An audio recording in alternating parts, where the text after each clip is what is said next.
So I told the store manager, over top of everything, who was a man, that I was being sexually harassed by this woman. Like, I think everything that she's doing is inappropriate. I feel like I'm being sexually harassed. She keeps trying to show me sexy photos of her and tell me explicit details of her sex life. Like, this is inappropriate.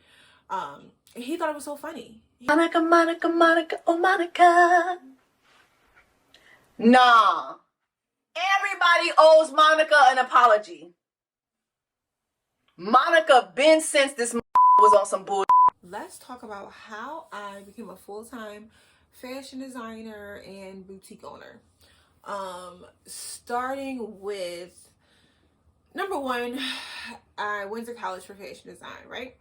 I went to college for fashion design. I got my bachelor's degree in fashion design because nobody in my family knew how to sew. I did not learn from it being passed down anywhere. In high school, there was only one sewing class, and it wasn't like a major sewing class. So I went to college for it. Step number one. All that to skip ahead. I worked in different fashion companies throughout high school and college, and that whole time I was studying.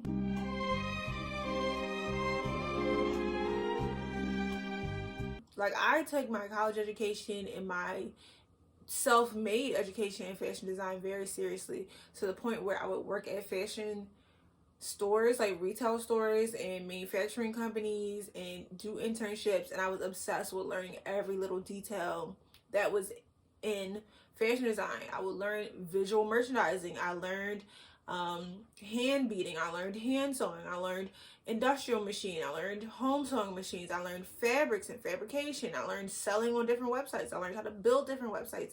I learned how to market to customers. I learned how to do every little aspect. All right.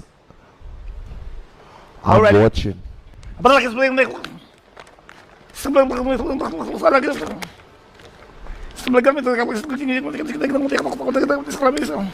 is it? What It just was happened? fast, so you didn't know. What just happened now? What did I just? What's this? What is this now? What happened now? Of owning a retail store, running a fashion business, marketing a fashion business, studying the fashion history. I just was always super obsessed with fashion design in the fashion industry and all of the different avenues and ways around it. So yeah, that was step number one. That's just who I am and what I've always been obsessed with. I want to say, like, my realistic journey into being able to afford opening a boutique at 25, happened because I was sexually harassed by a female at a job that I worked, and the manager thought it was funny, so he let it continue. I ended up suing that company. Let me rewind a little bit. Before this happened, before that happened, which led me to having the money to be able to open a retail store and furnish and clothe it and build everything, and get my racks and afford everything. I never had credit. I didn't have a credit card. I've never gotten money or loans or anything. I've gotten everything for my business through blood, sweat, and tears, working for it. Make a garment, have the people pay for it, use the profit from that sale to do something with my business or my life. That's how I've always worked. But let me rewind a bit. So I had worked at a fashion company years prior to that incident, right? To the sexual harassment incident.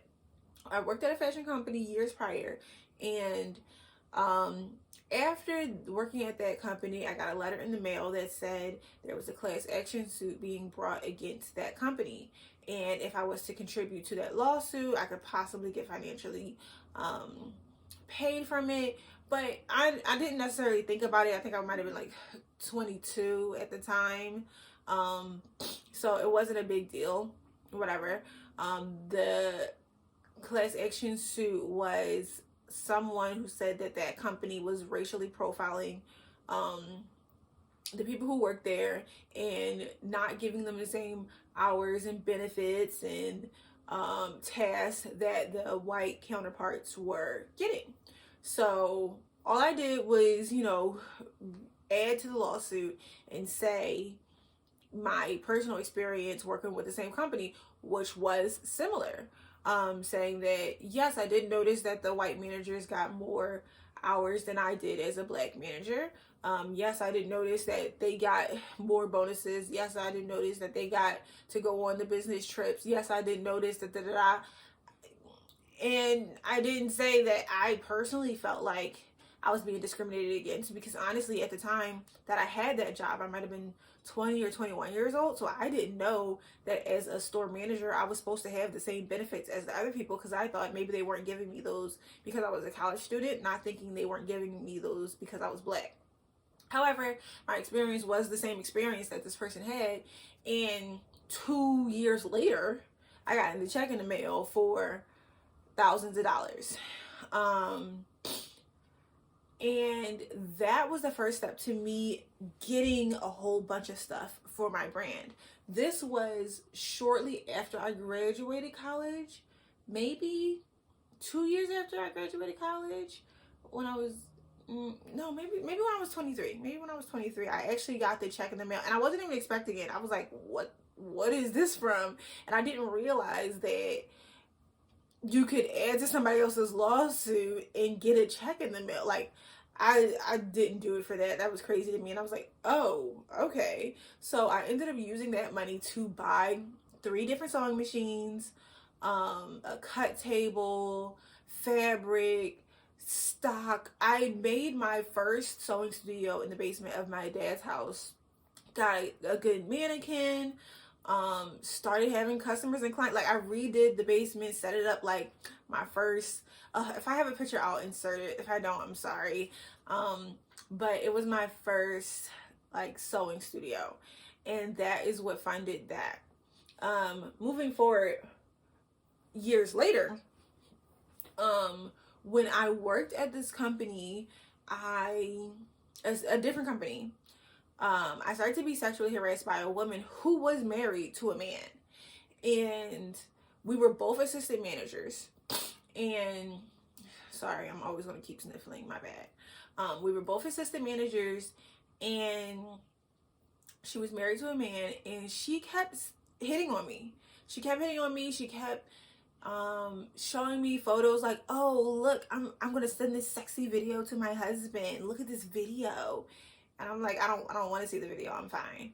And then she was like, oh, no, just see. Or she would like send stuff to me, and I'd be like, man, whatever. So I told the store manager, over top of everything, who was a man, I told him that I was being sexually harassed by this woman. Like, I think everything that she's doing is inappropriate. I feel like I'm being sexually harassed. She keeps trying to show me sexy photos of her and tell me explicit details of her sex life. Like, this is inappropriate. And he thought it was so funny. He was like, ha ha ha ha ha. No, she's not. She's married to a guy. Why would she do that? It's like, I don't know, maybe she's secretly bisexual, or maybe, I don't know, but she is doing it, and I feel uncomfortable that every time she walks up to me, she's like sliding over her phone, like, look at this, look at my tit pics. Like, I was just like, ma'am, it is okay to like not share this stuff with me. So all that to say, I didn't complain to HR. I think I complained to HR twice because he was ignoring me. He thought it was funny, or just interesting or funny. I don't know. Maybe he was turned on by it. I don't know. But either way, he let it go on and continue and just did not do anything about it. So I reached out to AR. What? Bro, what are you talking about, man? HR, and they replied to my email, whatever, I don't know. I sent a second email to say, like, this is still going on and nobody's being addressed it. And I put in the dates, like, I spoke to my manager on this day. I spoke to my manager on that day. I also vocalized to her that I felt like this was inappropriate and I didn't want to see the things that she was sending me or showing me.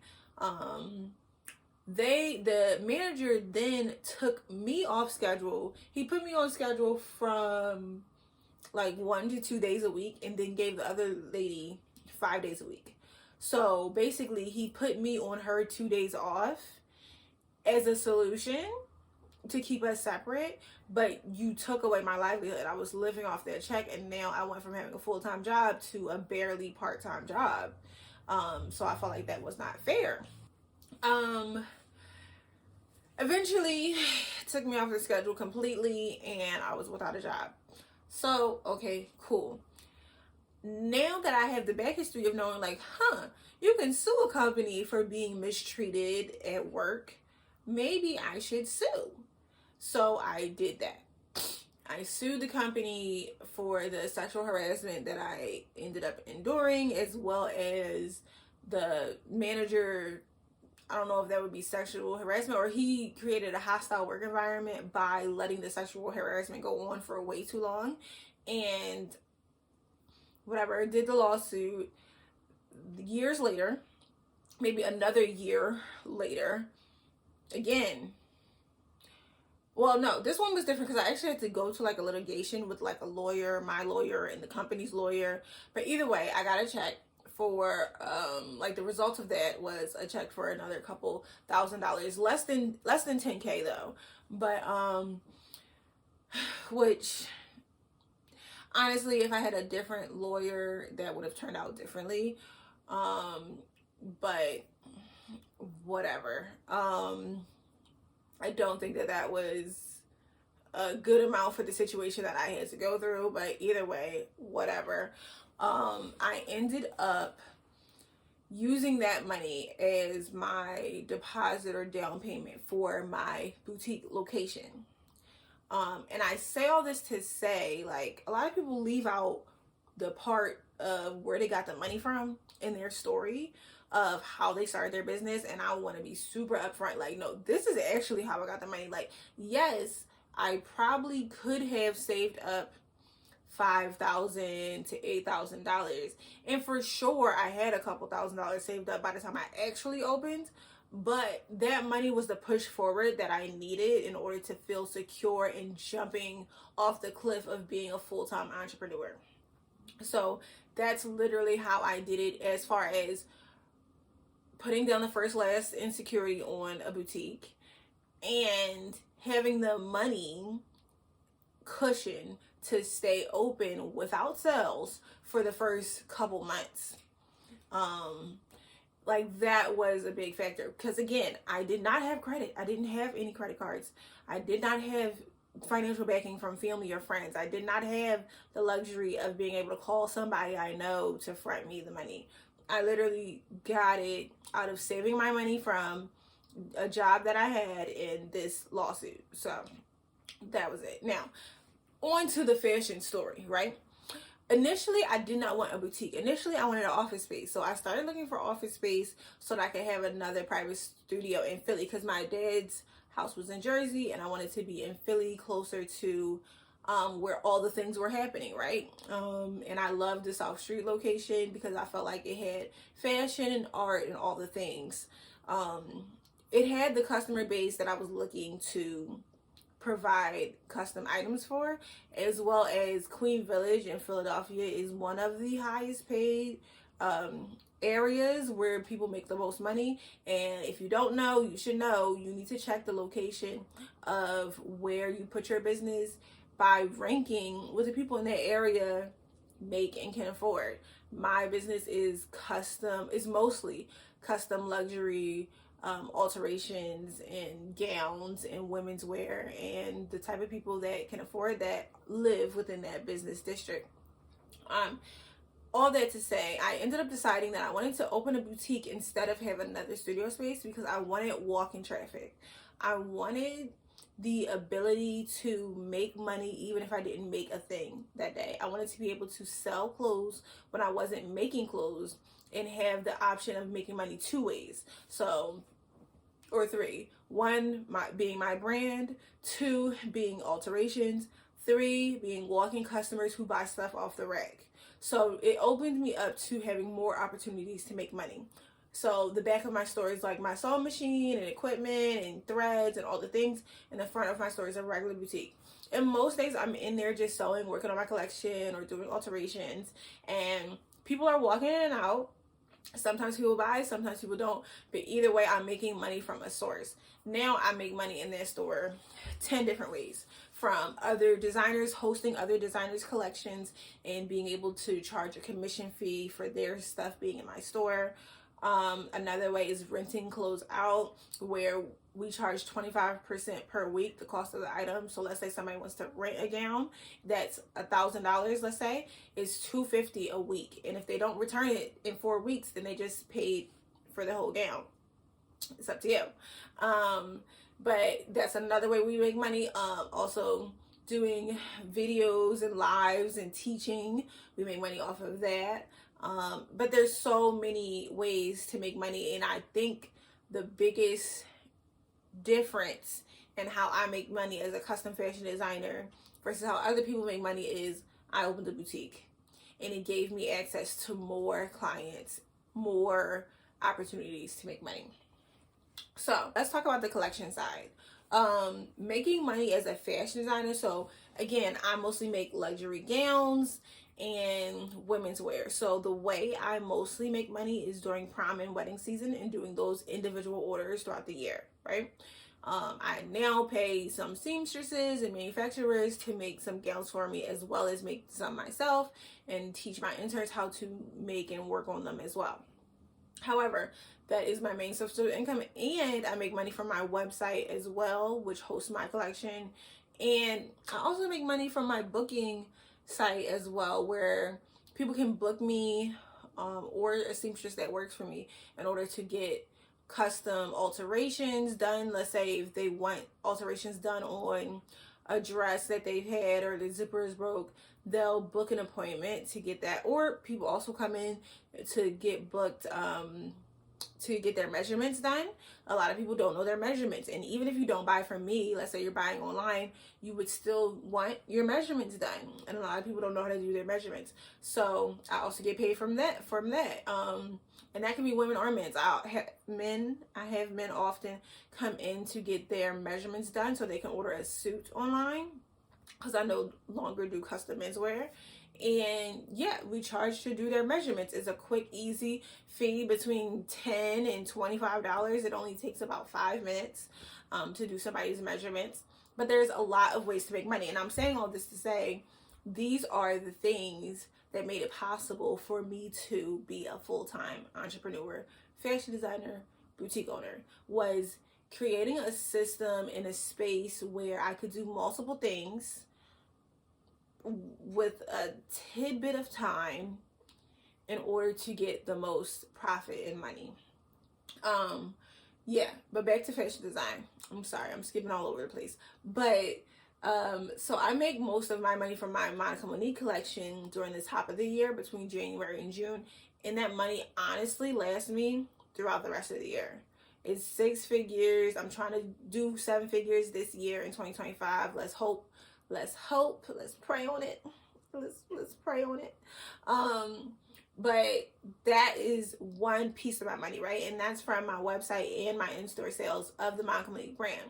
Separate to that, as a fashion designer, I do come out with little collections throughout the year, just as the spirit moves me. Sometimes it's dedicated to an art project that I loved and I wanted to create a collection inspired by that, or inspired by a season or a fabric or whatever. I come out with collections as I feel like it. I post them on my website, on my Instagram, on my YouTube. I promote them, and then people buy them throughout my website and my store. That is how I also make additional money throughout the entire year. Another way I make additional money throughout the entire year, again, alterations and tailoring. So people can either get stuff from my store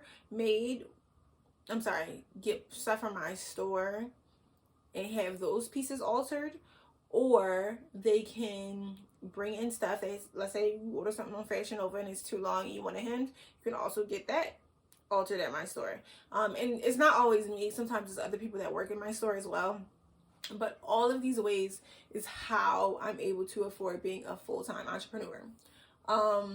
Another way is paid speaking engagements. So because I have a fashion business, have had it for 9 years, have had my store for 9 years and my brand for 14 years, people now pay me to uplift, motivate, encourage other people, teach other people how to be a part of this fashion business. And in addition, I have a podcast called 7-Figure Fashion Business where I teach people for free all year how to run a fashion business, different tricks that I learned, different fashion hot topics. But one thing that I noticed with the podcast is, obviously I love fashion, I love talking about it, it's my world, but also it verified my authority in knowing what I'm talking about. People need to see you knowing and doing what you're doing to want to pay you to do what you already do. I don't know. If you can find more ways to show people that you're doing what you are doing, they will pay you to do it, but also to teach them how to do it. So, or to motivate them to do it. Like, you might be a fashion designer watching this video trying to figure out how you can do it. I hope that I gave you a lot of ways to do it. Now, I have somebody, one of my my podcast co-host, Z, she has a studio where it's not walk-in, right? She doesn't like the idea of having customers walk in and out. She doesn't want to deal with the customers. So she just has a studio where she sews. But guess what she does from that studio? She makes content. She shows people that she is doing what she is doing, and it gets people engaged with her content. She does that, or she likes that better than walking traffic. She'd rather have website traffic, which, again, you can have both, but you can have one. Oh my God. You can have both, or you can have one and still be successful. So she does, I believe, Etsy, Poshmark, whatnot, Instagram, YouTube. She has her stuff on all these different platforms, which I also always tell people, you need to find more ways to make money with one thing. Like, don't do more things to make money. No, do the same thing and then promote it in 5 different places, 17,000 different ways until you get a sale. And then double down, triple down, quadruple down, whatever. Do the same thing. Do it only once. Record yourself doing it only once. But then go back and promote it to all these different places. I don't usually, I have in the past marketed. I don't pay for ads for the most part. Now, do I think it's good to not pay for ads? No, I think I should pay for ads. However, if you don't, and I will show you how I do it soon, but, or how I've been doing it lately, but don't, I forgot where I was going with this point. Hold on.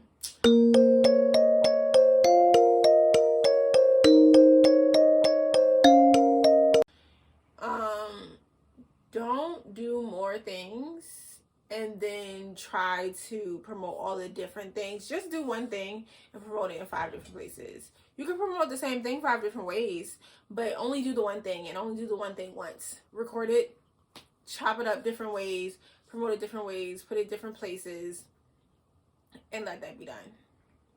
Let that be done. Because I'm going to add YouTube being monetized to the list of how I make money.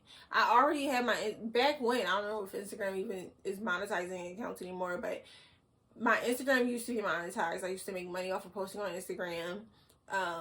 And I'm not doing anything different. I'm recording what I'm doing once, and I'm just promoting in all these different places. And that is an additional source of income. And an additional reason why I'm able to be a full-time fashion designer and do what I love every single day. Is there any other ways? Let me know in the description. I'm sorry, in the comments. Let me know in the comments what else you want me to address. I have a couple other videos, like me talking a little bit about my history, or me, or how I got where I got, what I'm doing. But let me know if you want me to address anything specifically in the comment sections, or make a video about anything specifically as a fashion designer, as a boutique owner, in the comments and I will answer your questions there. Bye.